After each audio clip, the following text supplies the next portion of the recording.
It has now been 3 weeks since the horrific attacks by Hamas, including the terror at the Supernova Music Festival, where Hamas killed at least 260 people. One of the survivors of that attack was 27-year-old Maya Parizer. As missiles were being fired by terrorists in the air, police told festival goers to flee. But Maya says all those who went to their cars to drive away were killed by Hamas. The militants were waiting for them. Instead, she survived the attacks by lying on the ground for a half hour. She says it was a miracle. She made it. We want to welcome in now Maya Parizer. Maya, I'm so sorry for what you experienced. I know you attended your friend's funeral as well, who did not make it out. We appreciate you joining us. Thank you so much. Yes, it is indeed. October 7th changed our lives. We've just encountered evil, and we lost so many friends. And so many friends are still in Gaza and family members. Can you share with us what happened at the music festival? Because we know you say everyone who initially fled, who followed police orders, they went to their cars, they were murdered. You decided to lie on the ground. And as you're lying there, what is going through your mind?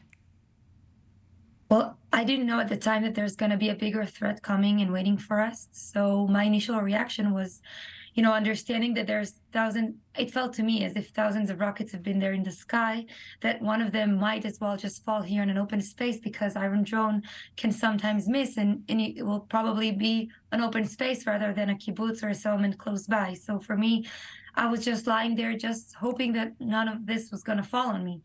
But then when we hit the road, we saw so many cars abandoned, windows shattered, and then we saw someone dead on the roads. So that, led us to the conclusion that the terrorists have already been on both streets before.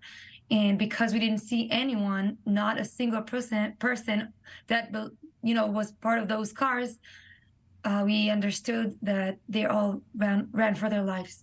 Yeah.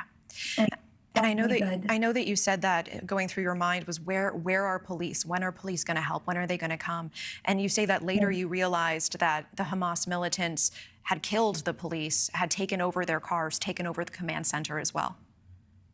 Yes, unfortunately, I think we're all just, surprised by the massive terrorists that have entered the state of Israel. And I just know that I called the police to report the dead men I saw on the street, not even realizing that it was from a terror attack. I thought at first it was from all the chaos from the cars. We didn't initially understood that, windows are shattered. It's only later reviewing my car footage that I've begun to learn that the terrorists were right there waiting for us, and it was just one truck.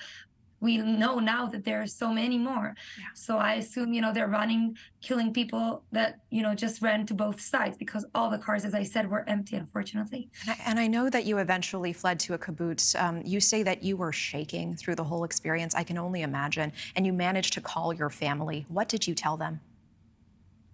Well, I don't know if you ever had a scenario where you felt your life's going to end. So, my mom and my dad are the closest people to me. So I just wanted to call and say goodbye in case I won't be able to. I just called them and told them that I love them and that terrorists are coming to get us. And at that point, we didn't know that they would not be able to infiltrate this kibbutz. So I called them to say goodbye. What have these last several weeks been like for you? Hell, we just, can't comprehend that there are now 220 people, innocent people, that are now in Gaza doing God knows what. We learned that the terrorists are inhumane because we've seen in their Telegram channels and around social media what they did to some of the people that were found dead or captive. I even saw myself. I'm sorry. It's okay. It's okay, Maya. I have one last question because we're out of time. You've been at the U.S. Capitol. I know you've been meeting with lawmakers. You've been trying to get your story out there, and also the stories of your friends and loved ones who did not make it. As an Israeli American, in 1 or 2 sentences, what do you want all Americans to know about what continues to happen today? I want there to be a separation between being pro-against Israel, pro-against Palestine, with condemning Hamas and recognizing them for what they truly are, a terrorist organization. Thank you for watching. Go to newsnationnow.com to find NewsNation on your television provider. And don't forget to click the red subscribe button below to get more of NewsNation's fact-driven, unbiased coverage.